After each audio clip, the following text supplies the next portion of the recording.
नमस्कार, स्वागत है आपका डे न्यूज में। मैं हूं आपके समक्ष आध्या सिन्हा। करवाऊंगी रूबरू शहर के ताज़ा तरीन खबरों से, लेकिन खबरों पे नजर डालने से पहले आइए नजर डालते हैं उन तमाम खबरों पे जो बनी है आज की सुर्खियां। मुजफ्फरपुर के सदर थाना क्षेत्र के भिखनपुरा के रहने वाले एक व्यक्ति की सोमवार की रात संदिग्ध स्थिति में मौत हो गई।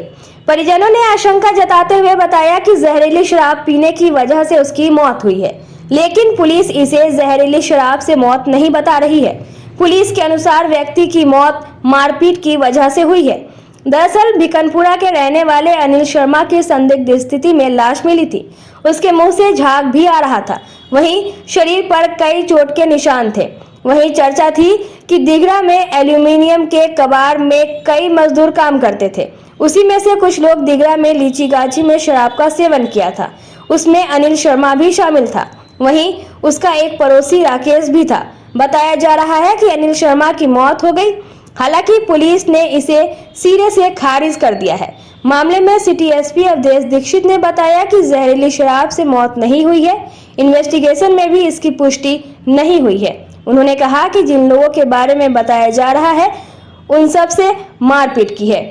वहीं इसी में अनिल की मौत हुई है। परिजनों ने मारपीट में हत्या का आवेदन स्थानीय थाने को दिया है। हालांकि मामले की जांच की जा रही है। क्या हुआ अभी? क्या हुआ है पूरा घटना ये हुई है सर कि शाम में हमको खबर मिली कि ऐसे ऐसे आपका भाई फलाने जगह मतलब शेरपुर गाछी के पास मतलब डिगरा के आसपास वहाँ किसी गाछी में पड़े हुए हैं। तो हमने घर पे कॉल किया। घर पे कॉल करने के बाद घर वाले को बताया। इसके बाद मेरे छोटे भाई का कॉल आया कि ऐसे ऐसे भैया हो गया है छोटे भाई का। तो हम लोग क्या किए कि मतलब छोटे भाई को कहे, हम ज़रा बिजी थे इसलिए छोटे भाई को कहे कि ज़रा जा करके देखो। वहाँ से फिर टोटो से लाया गया, उनको ला करके थोड़ा ट्रीटमेंट कराया गया। ट्रीटमेंट कराने के बाद डॉक्टर यहाँ कहे कि मतलब ले जाइए दूसरे जगह। तो फिर जुड़न छपरा किसी डॉक्टर के यहाँ लोग ले गए और जैसा लग रहा है कि वो दारू शायद संगति उगति में पिया हुआ हो या इस तरह कहाँ क्या पिया नहीं पिया ये हम लोगों को जानकारी नहीं है। बॉडी पे कोई निशान भी था? बॉडी पे मतलब चोट का निशान है। पूरा आँख मतलब दोनों आँख पूरा काला हुआ, मुँह से गाँव जा रहा था। यही तो हम देखे हैं। क्या लग रहा है कि मौत कैसे हुई? लगता ये है कि उसको शायद मारा पीटा गया है। मारा पीटा गया पहले है। भी शराब पीते थे क्या? पहला बार शराब तो नहीं देखते थे पीते हुए। पहला बार पिए थे? मतलब मुंह से झाग वगैरह मुँह से जी मुँह से झाग भी आ रहा था। अब यहाँ आया है, उसका पापा ले आया है पकड़ के। और वो इतना माने अथी है, मोबाइल वोबाइल सब गुम कर लिया है। आज पहला बार पिया है कि पहले भी पी लेते? नहीं, पहला बार पिया है इसे। बहुत पिए हुए? बहुत, सब 4-5 आदमी। चोट भी पिए हुए? हाँ, चोट भी लगा हुआ है? बहुत फोड़ फाड़ लिया है, माथा उथा सब फूटा हुआ है। कौन पकड़ के लाया?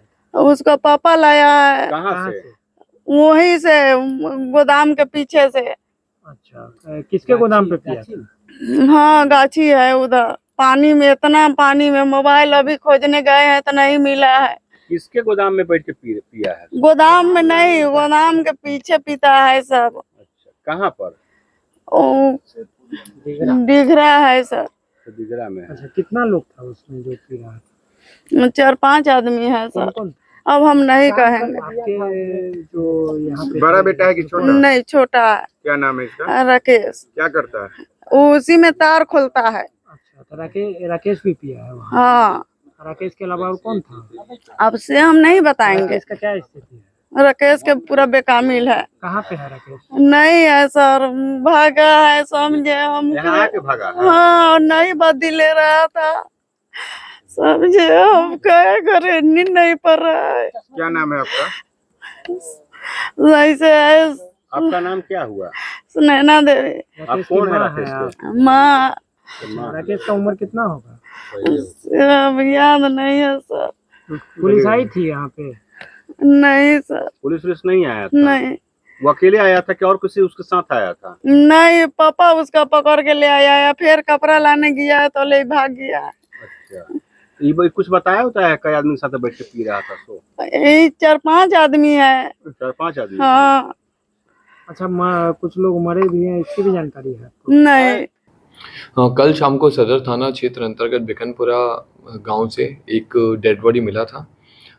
तो उसमें हम लोगों ने उसका इंक्वेस्ट किया है और इंक्वेस्ट में हमें बॉडी पर कई सारे इंजरी मार्क्स मिले हैं।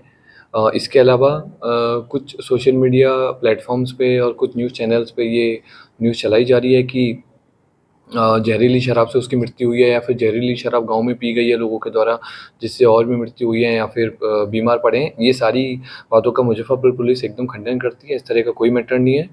और जो एक व्यक्ति की जो मृत्यु हुई है वो आपसी विवाद में मोबाइल की चोरी को लेकर के जो एक दूसरे पे आरोप लगाए गए थे इनके द्वारा किसी से, उसी में मारपीट हुआ था। मारपीट के क्रम में मृत्यु हुई है। हमें अभी तक कहीं जहरीली शराब से संबंधित साक्ष्य नहीं मिले हैं। और दूसरी चीज़ कि हम लोगों ने गांव में भी बहुत लोगों से बात की है, दिगरा गांव में भी बात की है, आसपास की पंचायत में भी बात की है। वहाँ पर भी हमें किसी के भी द्वारा जहरीली शराब से किसी के बीमार होने, आंखें खराब होने या फिर उस तरह का कोई हमें अभी तक प्रमाण नहीं मिला है। मेरी सभी से रिक्वेस्ट है कि इन सब चीज़ों पर ध्यान ना दें इस तरह का, और हम लोग बाकी जाँच कर रहे हैं। इसके अलावा हम लोगों ने जिस व्यक्ति की मृत्यु हुई है उसमें भी हम लोगों ने पत्नी से आवेदन लिया है। उन्होंने भी मारपीट से मृत्यु हो जाने के संबंध में ही बोला है और बाकी जैसे पोस्टमार्टम आ जाएगा तो स्थिति और क्लियर हो जाएगी। एफआईआर इसमें मर्डर हेड में एफआईआर लॉन्च कर ली गई है। ऑल इंडिया लोको रनिंग स्टाफ एसोसिएशन द्वारा मुजफ्फरपुर रेलवे स्टेशन पर 9 मांगों को लेकर 1 दिवसीय धरना दिया गया, जिसमें संगठन के केंद्रीय संगठन सचिव झुन्नू कुमार ने कहा कि हम लोगों के वर्किंग आवर से ज्यादा काम लिया जा रहा है। हम लोग अपनी नींद पूरी नहीं कर पा रहे हैं। हम लोगों से 3-4 दिन लगातार काम लिया जा रहा है। 50% डीए बढ़ने के बावजूद हम लोगों को माइलेज भत्ता नहीं दिया जा रहा है। इन्हीं सब मांगों को लेकर आज केंद्रीय कमेटी के आदेश पर पूरे देश में 1 दिवसीय धरना प्रदर्शन किया जा रहा है। वहीं धरना पर बैठे अन्य लोगों ने कहा कि एनपीएस यूपीएस सरकार ने लागू करके पूंजीपतियों को बढ़ाने का काम किया है। इससे सिर्फ पूंजीपतियों को लाभ मिलेगा, हम जैसे मजदूर वर्ग का कल्याण नहीं होगा।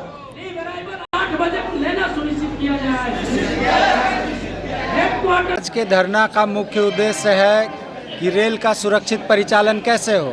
अगर रेल प्रशासन जनता को कहता है कि हम आपकी सुरक्षा के लिए चिंतित हैं, तो रेल प्रशासन को सबसे पहला काम वो करना चाहिए कि हमारा जो लोको पायलट है उसका ड्यूटी आवर साइन ऑन से साइन ऑफ 8 घंटा फिक्स कर देना चाहिए। उससे ज़्यादा काम लेने का प्रयास नहीं करना चाहिए। मेल एक्सप्रेस में 6 घंटा से ज़्यादा गाड़ी नहीं चलवाना चाहिए। और सुरक्षा के लिए अगर प्रशासन चिंतित है तो 2 रात्रि से ज़्यादा लगातार काम नहीं लेना चाहिए। रेल प्रशासन अगर सुरक्षा के लिए चिंतित है तो 46 घंटे का विका है और रेल के मजदूरों के साथ धोखाधड़ी कर रहा है। हमारा आज का जो मुख्य डिमांड है, ये जो एनपीएस यूपीएस का, यूपीएस कर्मचारियों का के लिए नहीं, रेल के मजदूरों के लिए नहीं, ये सिर्फ पूंजीपतियों के लिए लाया गया एनपीएस। और उसी तर्ज पे यूपीएस भी एक अपने आप में एक बहुत बड़ा स्कैंडल है। ये हमारा पैसा लेकर पूंजीपतियों को मुहैया कराने का एक साधन है और कुछ नहीं है। आज ऑल इंडिया लोको रनिंग स्टाफ एसोसिएशन के केंद्रीय कार्यकारिणी के निर्देश पर ऑल इंडिया के सभी लॉबियों पर प्रदर्शन हो रहा है। कुछ हमारी मांगे हैं और ये मांगे जो है काफ़ी लंबित मांगे हैं। आज देखिए 50% डीए जैसे हुआ, रेलवे में जितने कर्मचारी हैं मैक्सिमम भत्ता को बढ़ा दिया गया। केवल लोको पायलट को जो भत्ता मिलता है माइलेज भत्ता, उसको रोक कर रखा गया है। सारे भत्ते बढ़ा दिए गए। पे कमीशन के रिकमेंडेशन में स्पष्ट लिखा हुआ था कि जैसे ही महंगाई भत्ता 50% होगा सभी भत्ते 25% बढ़ जाएंगे। सभी भत्ता बढ़ाए गए। लोको रनिंग स्टाफ का जो माइलेज मिलता है, ड्राइवर के ट्रेन के ड्राइवर लोगों को जो माइलेज भत्ता मिलता है, उसको आज तक रोक के रखा गया है। हम लोग मांग कर रहे हैं कि 2 रात्रि से ज़्यादा हम लोगों से काम नहीं कराई जाए। आज के समय में 4-4 रात लगातार हम लोगों से ड्यूटी कराई जा रही है। ड्यूटी करने के लिए हम लोग बाध्य हैं। नींद आती है, कैसे कैसे हम लोग ड्यूटी कर रहे हैं। सुरक्षा को लेके हम लोग चाह रहे हैं कि लगातार 2 रात्रि से ज़्यादा हमसे काम नहीं कराई जाए। पूरे दुनिया में 8 घंटे काम का एक टर्म दिया हुआ है कि 8 घंटे लोग काम करेंगे। आज के समय में रेलवे का जो ड्राइवर है, रेलवे का जो चालक है, 10 घंटे, 11 घंटे, 12-12 घंटे तक काम करने के लिए बाध्य हो रहा है।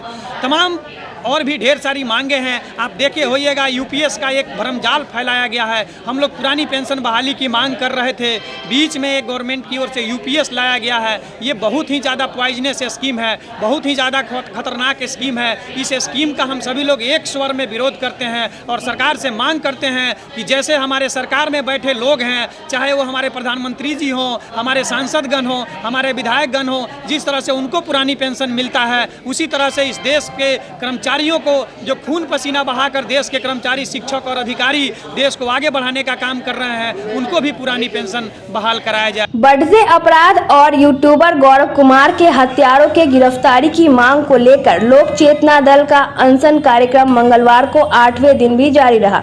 अनशनकारी मोहम्मद यूनुस ने मुजफ्फरपुर प्रशासन द्वारा ठोस कार्रवाई या लिखित आश्वासन के बाद ही अनशन समाप्त करने की बात कही।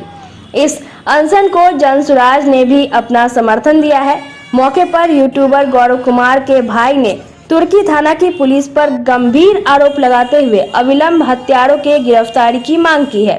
दल के राष्ट्रीय अध्यक्ष संजीव कुमार झा ने जिला प्रशासन पर लापरवाही का आरोप लगाया, कहा कि इस कारण ही अपराधियों का मनोबल बढ़ रहा है। मौके पर इस्माइल अली, मोहम्मद शाहिद फिरदौस, सुनील कुमार सिंह, उमेश कुमार, दिलीप कुमार शाह, धनवंती देवी, संजीव कुमार झा, प्रभात कुमार मौजूद रहे।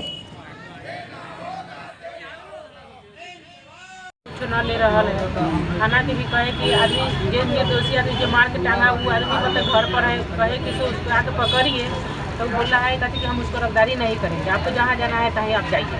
तो हमको मतलब कि कहना है कि उसको धरना प्रदर्शन दे रहे हैं कि उसको जैसे वो सजा उसको मिलना चाहिए तो मिलना चाहिए। पुलिस रहा है कि हम पकड़ने नहीं जाएंगे। क्या हुआ था, कैसे हुआ था, जिसके बाद पुलिस अब पुलिस मतलब बताएगा ना कि कैसे हुआ नहीं हुआ। आप क्या चाहते हैं? हम चाहते हैं कि उसको रफ्तारी किया जाए, उसको गिरफ्तारी सजा होना चाहिए आदमी के। ये कौन लोग थे? गांव के ही लोग थे? गांव के वल्लभ के हैं, गांव के पुस्तानी के हैं, वो न भगवान है उसका। हमारे भाई को मार के पेड़ में टांग दिया गौरव कुमार पत्रकार, इसी की मांग के लिए हम यहाँ पे आए हुए हैं। बड़ा बाबू के पास जाते हैं, बोलते हैं कि हम गिरफ्तारी नहीं करेंगे, जो करना है ऐसे करें। इसी को मांग के लेके यहाँ आए हुए हैं जिला में। जो भी होगा कार्रवाई किया जाए, जो भी दोषी है उसको अरेस्टिंग किया जाए जल्द से जल्द, नहीं तो हम लोग धरना पर आते रहेंगे। नहीं इससे सुनेगा तो आंदोलन पर उतरेंगे। पुलिस वाले को क्या कहना है इस मामले को लेकर? हम गिरफ्तारी नहीं करेंगे, एक ही मांग है उसका, नहीं करेंगे। इसको लेकर शिकायत वगैरह किए हैं अधिकारी को? ये आवेदन दिए हैं सब जगह, कोई सुनवाई नहीं हो रहा है। 1 महीना 4 दिन हो गया, कोई अति नहीं आया। घटना कैसे हुई थी? मतलब उनको लटका दिया गया था किस तरीके? पैर में मार करके लटका दिया गया था। उसको 11 बजे रात में बुला के ले गया गया, उसको मार के लटका दिया गया। जब वो मम्मी को आया गांव पर लोग कहने कि गौरव कहाँ है, वो मम्मी गए, बोला कि घर में सोया हुआ है। अब उसको बाद वो गया, बोला कि हम तो तेरा फोन लटका हुआ, देखिए तो गौरव ने रखा ही नहीं। वहाँ पर गया तो गौरव लटका हुआ था, इसमें इसका गमछा भी नहीं है। डॉग स्क्वाड की टीम गया, वो जो मर्डर किया जिसका FIR में नाम है, उसी को घर के पीछे गया, उसका कोई रिपोर्ट भी नहीं मिला। जब प्रशासन जाते हैं रिपोर्ट के पूछने, वहाँ से बेगला दिया जाता है, बोलता है कोई जानकारी तुमको नहीं मिली है। ऐसा घटना आप लोग का आरोप है कि इसको कोई बुला के ले गया, उसका हत्या करके लटका दिया गया। जया प्रकाश है, इसमें रत्नेश कुमार है, चंद्रकिशोर है, राकेश है, मंटू है, मंगेलाल है। ये लोग गांव के ही लोग हैं क्या? गाँव का पहले से कोई झगड़ा विवाद तो किसी रास्ता तरीके के लेकर के हो रहा था, रास्ता में दे रखे थे। 6 महीना से मामला शांत चल रहा था, बीच में अचानक ऐसा घटना रख दिया। कभी धमकी वगैरह कुछ दी? धमकी वगैरह दिया था, इसलिए हम SP को आवेदन भी दिए थे पहले। अच्छा, गौरव के रहते हुए आवेदन दिए थे? आवेदन भी दिए थे कि जाने माल का हमारा कोई अति नहीं है, कब कोई कार्रवाई करते हैं। मगर कोई सुनवाई नहीं की? कोई सुनवाई नहीं, कभी वेरिफिकेशन में SP चाहे कोई आदमी नहीं गया, थाना प्रभारी नहीं गया। अब इस मामले में आप क्या चाह रहे हैं? अरेस्टिंग चाह रहे हैं, जिन लोगों का नाम है उन लोगों का अरेस्टिंग चाह रहे हैं। अभी कोई गिरफ्तार हुआ है कि नहीं इस पूरे मामले कोई में? नहीं, प्रशासन कह रहा है कि उसका अरेस्टिंग नहीं करेंगे। मंगलवार को अखिल भारतीय विद्यार्थी परिषद लंगट सिंह कॉलेज इकाई ने परिसर में व्याप्त भ्रष्टाचार और शैक्षणिक अराजकता के खिलाफ आक्रोश मार्च एवं धरना प्रदर्शन किया। मौके पर लंगट सिंह कॉलेज इकाई अध्यक्ष सुशांत सिंह ने कहा कि महाविद्यालय परिसर में स्थित छात्रावास जो कई वर्षों से मरम्मती के नाम पर बंद करके रखा गया है, जिसकी वजह से दूर दराज से आने वाले गरीब छात्रों को नियमित कक्षा में कठिनाइयों का सामना करना पड़ रहा है। पिछले कई बार इन विषयों को लेकर प्राचार्य के समक्ष एबीवीपी अपनी बात रखी है, परंतु हमेशा प्राचार्य गोल मटोल बातों के साथ आश्वासन देते रहते हैं। उनके करनी और कथनी में साफ साफ अंतर दिख रहा है। महानगर जिला संयोजक मयंक मिश्रा ने कहा कि सरकार द्वारा प्रावधान है कि स्नातक एवं स्नातकोत्तर के छात्राओं एवं SC/ST वर्ग के विद्यार्थियों का नामांकन शुल्क नहीं लेना है, किंतु फिर भी महाविद्यालय प्रशासन उनके शुल्क वसूल की है और सभी महाविद्यालय से अधिक शुल्क वसूल की है। सभी प्रायोगिकी विषय से जुड़े विभागों में ना तो आधुनिक प्रायोगिकी यंत्र है और ना ही इसकी नियमित कक्षा संचालित होती है। आए दिन महाविद्यालय के साइकिल स्टैंड से साइकिल चोरी की घटना सामने आती रहती है। इसकी जवाबदेही महाविद्यालय प्रशासन को तय करना होगा। इसी प्रकार की कुल 13 मांगों को लेकर आक्रोश मार्च एवं धरना प्रदर्शन किया गया है। मौके पर लंगट सिंह कॉलेज इकाई के सुभाष कुमार, दीपेश कुमार, सलोनी प्रिया, निखिल कुमार, नेहा कुमारी, आनंद, राहुल, प्रिया कुमारी के साथ दर्जनों छात्र छात्राएं उपस्थित रहे।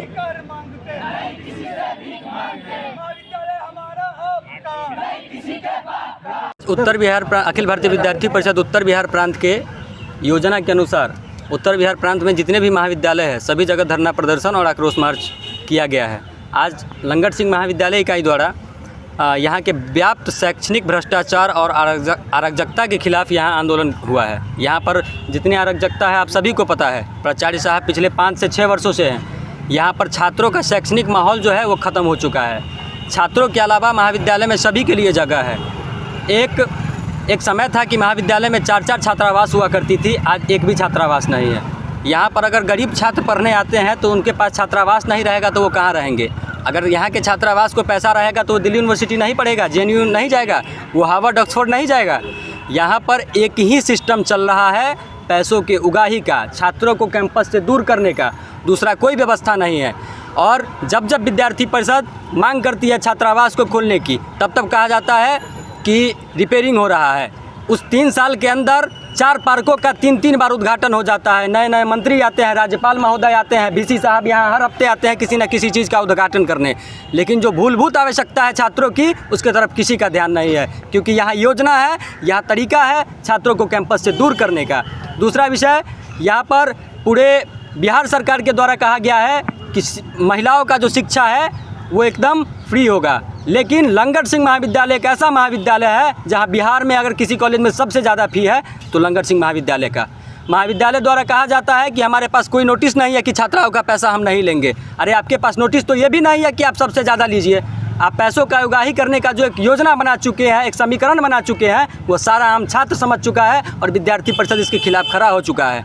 विद्यार्थी परिषद का एकमात्र मांग है कि जब तक विद्यार्थी परिषद को मांगों को प्राचार्य पूरा नहीं करती है, विद्यार्थी परिषद अनवरत आंदोलन करेगा, अनवरत धरना करेगा। उनको विद्यार्थी परिषद के मांगों को, आम छात्रों के मांगों को पूरा करना होगा, तब जाके आंदोलन खत्म होगा। यह आंदोलन अनवरत चलने वाला। बिहार में जैसे जैसे जमीनों के मूल्य बढ़ रहे हैं, वैसे वैसे जमीन के कागजातों में फर्जीवाड़ा भी बढ़ रहा है। भूमाफिया अंचल कार्यालय के बाबू से मिलकर फर्जी रसीद कटाकर रैयती और रैयती भूमि पर भी दावा ठोक रहे हैं। नए जमीन सर्वे कार्य शुरू होने से इसमें और भी इजाफा हुआ है। मुजफ्फरपुर के अहियापुर थाना क्षेत्र के बैरिया निवासी राजू भगत की पत्नी संगीता देवी ने IG शिवदीप लांडे को ज्ञापन सौंपकर भूमाफिया के द्वारा जमीन कब्जा करने का आरोप लगाया है। संगीता देवी ने अपने पूरे परिवार के साथ पहुंचकर IG से सुरक्षा की गुहार लगाई है। संगीता देवी ने बताया कि अहियापुर थाने में शिकायत करने के बाद भी पुलिस के द्वारा कोई कार्रवाई नहीं की गई। हम लोग घर वाला ज़मीन पे कब्जा कर रहा है, हमें लोग को बोल रहा है कि खाली करे, और थाने जा रहे हैं तो सुन नहीं रहे और मांग रहे 1 लाख रुपया दोगी तो तुम्हारा काम होगा, नहीं तो यहाँ से जाओ। अब कोई जल्दी सुनता नहीं। हम लोग हस्बैंड को भी मारा, हमको भी मारा और बच्ची को भी मारा और बोल रहा है कि घर खाली करो। सबका वीडियो बनाई है? जी वीडियो है। कितने लोगों से आया था कब्जा करने? कम से कम 200-300 से ऊपर लोग थे और हम ही लोग को मारपीट कर रहे थे। कहाँ पर जमीन आपका? ये बैरिया रोड नंबर 6 में है, गांधीनगर। कितना जमीन है? 6-7 कट्ठा है जी। तो कौन लोग कब्जा किया है? इसमें बैजू पासवान, सत्येंद्र पासवान, चितरंजन पासवान, चौधरी अशोक चौधरी, ये लोग आनंद को विधायक हैं। और ये आनंद कुमार हैं, उसको हम जानते भी नहीं हैं। ये सब मिल करके हमको ज़बरदस्ती कब्जा कर रहे हैं। किसका जमीन है वो? क्या जमीन किसका है? मेरा ही है और मेरा दादाजी का नाम पे वो ज़मीन है। और ससुर जी, दादाजी भी गुजर गए हैं, ससुर जी भी गुजर गए हैं और बोल रहे हैं कि ज़मीन बिक चुका है। अब हम लोग बेचे नहीं तो कैसे बिका? इसको अच्छी तरह से जांच किया जाए। आपको डर है? हाँ, हम लोग को मारपीट कर रहा है और बोल रहा है कि बच्ची को उठवा देंगे और तुम्हारा भी गोली मार के ये कर देंगे कि तुम कहीं भी चलो तुमको उठवा लेंगे। अजाई करके आएंगे जी। क्या बोले अजी? बोले हैं कि ठीक है ये। मुजफ्फरपुर के उप विकास आयुक्त सह मुख्य कार्यपालक पदाधिकारी जिला परिषद मुजफ्फरपुर आशुतोष द्विवेदी के सम्मान में मंगलवार को जिला परिषद सभागार में जिला परिषद सदस्यों द्वारा विदाई समारोह का आयोजन किया गया। विदाई समारोह के मुख्य अतिथि बिहार विधान परिषद के सदस्य दिनेश सिंह ने उप विकास आयुक्त आशुतोष द्विवेदी को शॉल ओढ़ाकर और बुके देकर सम्मानित किया। मौके पर उपस्थित अन्य सदस्यों ने भी आशुतोष द्विवेदी को उपहार देकर सम्मानित किया। सम्मान से अभिभूत आशुतोष द्विवेदी ने सभी का आभार व्यक्त करते हुए कहा कि 3 वर्षों का कार्यकाल निश्चित रूप से काफी लंबा होता है और आज जब मैं पीछे मुड़कर देखता हूं तो मैं अपने आप को काफी संतुष्ट पाता हूं। सरकार ने मुझे जो जिम्मेदारियां दी थी और जनता का जो मुझ पे अपेक्षाएं थी उनको पूरी तरह से निभाने का मैंने ईमानदारी पूर्वक प्रयास किया है और बहुत सारे कार्य भी हुए हैं। कुछ कार्य प्रगति की ओर है। इसमें हमारे सीनियर और जनप्रतिनिधि का पूरा सपोर्ट मुझे मिला है। मेरी सारी टीम ने मुझे पूरा सपोर्ट दिया, इस वजह से इतने सारे काम हो पाए। इसके लिए मैं सभी का आभार व्यक्त करता हूं। इस दौरान भावुक होते हुए आशुतोष द्विवेदी ने कहा कि निश्चित रूप से एक अच्छी यादें लेकर मैं यहां से विदा हो रहा हूं। 3 साल का कार्यकाल निश्चित रूप से एक बहुत ही लंबा समय होता है और आज जब मैं उन 3 सालों की समाप्ति के बाद स्थानांतरण के उपरांत उस कार्यकाल पर सिंहावलोकन करता हूं तो निश्चित रूप से मैं अपने आप को संतुष्ट पाता हूं कि जितना भी हमने कोशिश की, सरकार ने जो जिम्मेदारियां सौंपी थी, जनता की जो अपेक्षाएं थी, उनको पूरी तरीके से निभाने का हमने पूरा एक ईमानदार प्रयास किया है और बहुत सारे काम हुए भी हैं, चाहे वो जो रेगुलर काम है, इंडिकेटर्स पे उठ के सुधार करने का काम हो या फिर इनोवेटिव काम करने का, नवाचार की चीज़ें करने का काम हो, वो किया गया है। और जिला परिषद में भी जो भी सरकार की योजनाएं हैं उनको इम्प्लीमेंट करना, जिला परिषद के द्वारा पारित जो योजनाएं हैं उनको इम्प्लीमेंट करने में पूरी टीम के साथ हम लोग लगे रहे हैं और निश्चित रूप से यहाँ पर जो भी काम हम लोगों ने शुरुआत की, बहुत सारे काम पूरे हो गए हैं, बहुत सारे काम ऑनगोइंग हैं और ये जो पूरा कार्यकाल रहा, ये हम अपने आप को इसमें अगर देखें तो दोनों ही चीज़ें, रूटीन वर्क और नवाचार, चाहे वो LSBA में टॉयलेट क्लिनिक की स्थापना हो, मनरेगा में मियावाकी प्लांटेशन हो, सारे काम करने की कोशिश की गई और इसमें यहाँ के जो हमारे जनप्रतिनिधि हैं उनका सबका भी सहयोग मिला है। हमारे सीनियर्स जो रहे उनका पूरा भरोसा और सहयोग प्राप्त हुआ, इसी वजह से इन कामों करने में बेहतरी रही। और मेरी जो पूरी टीम रही है, चाहे वो जिला परिषद की टीम हो, चाहे वो DRDA की टीम हो, चाहे ब्लॉक्स की टीम हो, उन लोगों ने भी पूरे मेहनत से सपोर्ट किया, इसी वजह से सारे अचीवमेंट्स हो पाए हैं और मैं सभी को बहुत बहुत शुभकामनाएं देता हूं और मुजफ्फरपुर जिला से निश्चित रूप से अच्छी यादें लेकर के और एक अच्छा एक्सपीरियंस और लर्निंग लेकर के जा रहे हैं और मैं सभी लोगों को, आप लोगों के माध्यम से सभी को शुभकामनाएं देता हूं। क्या भारतीय जनता पार्टी ने सोमवार को अपना सदस्यता अभियान पूरे देश में शुरू किया है। इस दौरान प्रधानमंत्री नरेंद्र मोदी ने मिस्ड कॉल करके बीजेपी की सदस्यता ग्रहण की है। वहीं मुजफ्फरपुर में प्रधानमंत्री नरेंद्र मोदी के कार्यकलाप से प्रभावित होकर भाजपा के एक ऐसे कार्यकर्ता है जिन्होंने देश की सबसे बड़ी पार्टी भाजपा में पिछले साल हुई सदस्यता अभियान में बिहार से 21,000 लोगों को जोड़कर बिहार में अपना परचम लहराया था। इस बार शुरू हुई सदस्यता अभियान के पहले दिन 400 लोगों को जोड़ा है। वहीं भाजपा के वरिष्ठ कार्यकर्ता हरिमोहन चौधरी का कहना है कि प्रधानमंत्री नरेंद्र मोदी ने जब से देश की बागडोर संभाली है, देश के हर नागरिक अपने को सुरक्षित पाया है। जटिल से जटिल मुश्किलों को प्रधानमंत्री ने आसानी से हल किया है। उनके इरादे से प्रेरित होकर जब भी भाजपा की सदस्यता अभियान की शुरुआत होती है तो मेरा लक्ष्य रहता है कि देश की सबसे बड़ी पार्टी भाजपा अधिक से अधिक लोगों को जोड़ सके, जिससे देश मजबूत होगा। इस बार 70,000 लोगों को जोड़ने का लक्ष्य है। इस अभियान का शुरुआत आज हुआ है। पिछले सदस्यता में भी कांटी विधानसभा में हमने 21,300 सदस्य बना के पूरे बिहार में सबसे ज़्यादा सदस्यता बनाने का गौरव हासिल किया था। और इस बार भी उस बार विभिन्न माध्यमों से, हमारे माध्यम से 21,300 बने थे, बाकी लोगों ने भी सदस्यता बनाया और 40,000 लगभग कांटी विधानसभा में सदस्य बने। इस बार हम लोग का लक्ष्य 70,000 से ऊपर जाने का है और निश्चित रूप से हमने आज आगाज़ किया है तो 70,000 से ऊपर कांटी विधानसभा में भाजपा की सदस्यता होगी। इस अभियान के साथ हम लोगों ने आज प्रारंभ किया। प्रथम दिन था, कितने लोग इसमें जुड़े हैं? आज लगभग 400 युवाओं ने सदस्यता ग्रहण किया है और ये युवा इन्होंने संकल्प लिया है कि अपने अपने क्षेत्र में सभी युवा लगभग 200, 300 सदस्य जोड़ने का काम करेंगे और निश्चित रूप से हमारे बूथों तक, हमारे बूथ अध्यक्ष हैं, हमारे मंडल अध्यक्ष हैं, हमारे शक्ति केंद्र के प्रमुख हैं, प्रभारी हैं, एक एक कार्यकर्ता बूथों पर भी, हर एक बूथ पर हम लोग लगभग 400 सदस्य बनाने का काम करेंगे और निश्चित रूप से हमारा लक्ष्य पूरा होगा और हम लोग अधिक से अधिक सदस्यता करेंगे। श्री ढांढन सती अन्नपूर्णा धाम मंदिर में भाद्रपद अमावस्या का आयोजन बड़े ही धूमधाम से किया गया। मंगलवार को महोत्सव में सुबह 7 बजे से लेकर 11 बजे तक जात पाटा एवं ढोक की पूजा कराई गई। इसके बाद विसर्जन आरती करके 2 दिवसीय कार्यक्रम की समाप्ति हुई।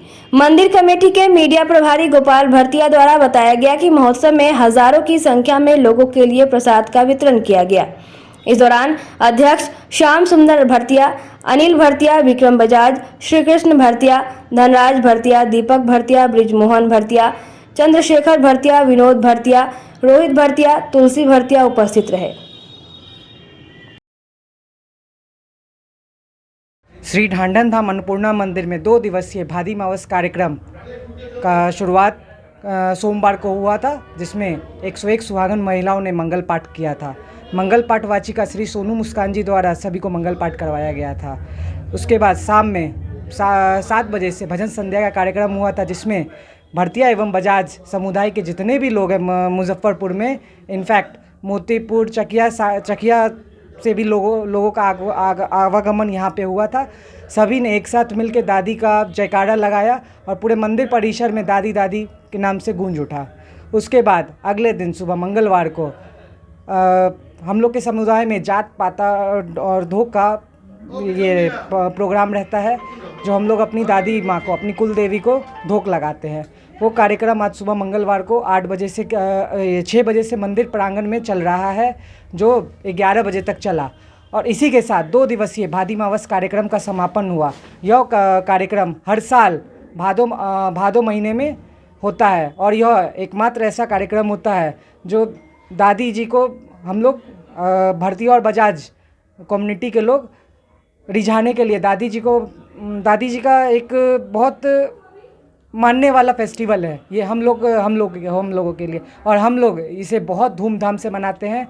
जैसा कि पूरे मुजफ्फरपुर शहर में ये इस कार्यक्रम की बहुत चर्चा में ये कार्यक्रम रहता है। श्री रानी सती मंदिर दादी धाम सिकंदरपुर में सुबह 5:30 बजे मंगल आरती के साथ भाद्रपद अमावस्या महोत्सव के दूसरे दिन की शुरुआत की गई। तत्पश्चात 6 बजे से जात एवं पाटा पूजन एवं दादी का दिव्य श्रृंगार दर्शन दादी भक्तों द्वारा किया गया। दादी का महाश्रृंगार फूल, फलों और इत्र से किया गया था। सभी भक्तों ने दादी जी के इस मनोरम रूप का दर्शन किया।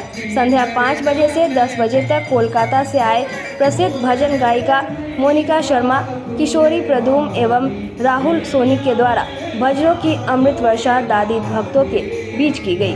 मारवाड़ी युवा मंच द्वारा बड़े ही चरणबद्ध तरीके से प्रसाद वितरण किया गया। हनुमंत सेवा सदन ने सेवा में अपना योगदान दिया। दादी की 27 घंटे की अखंड ज्योति के दर्शन सभी भक्तों ने किए। इस बीच संध्या 7 बजे काशी से आए 5 पुरोहितों द्वारा विराट महाआरती का आयोजन किया गया। महाआरती का स्वरूप अति सुंदर मानो मुजफ्फरपुर की धरती दादी धाम में बनारस की मां गंगा की आरती का दर्शन हो रहा हो। भक्तों ने कहा कि ऐसी महाआरती उन्होंने पहले कभी मुजफ्फरपुर की धरती पर नहीं देखी। रात्रि 10:30 बजे शयन आरती के साथ कार्यक्रम को विराम दिया जाएगा।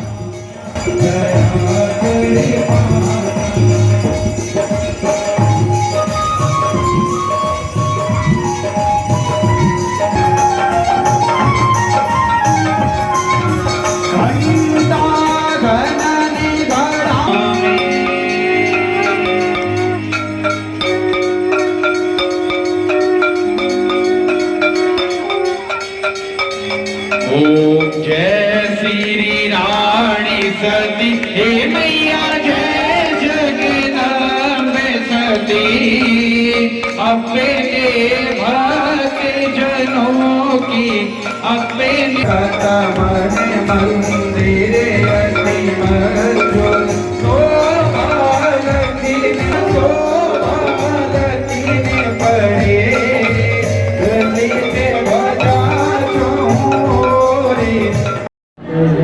आज का जो कार्यक्रम है आप देख ही रहे हैं, कितनी भव्य महाआरती की गई है।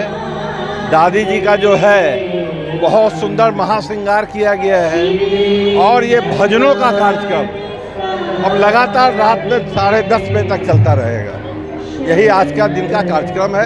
सुबह में हम लोगों ने जो कल हम बताए थे कि जो हमारे परिवार की महिलाएं, बच्चे, सभी लोगों ने जात पाटा का पूजा सुबह 6 बजे से ही लगातार दोपहर 1 बजे दिन तक लोगों ने पूजा पाठ करने का काम किया है। समापन हो गया। आज रात्रि में 10 बजे समापन होगा। आज के लिए बस इतना ही। कल फिर मिलेंगे कुछ नई खबरों के साथ। तब तक मुझे और मेरे पूरे न्यूज़ टीम को दीजिए इजाजत। नमस्कार।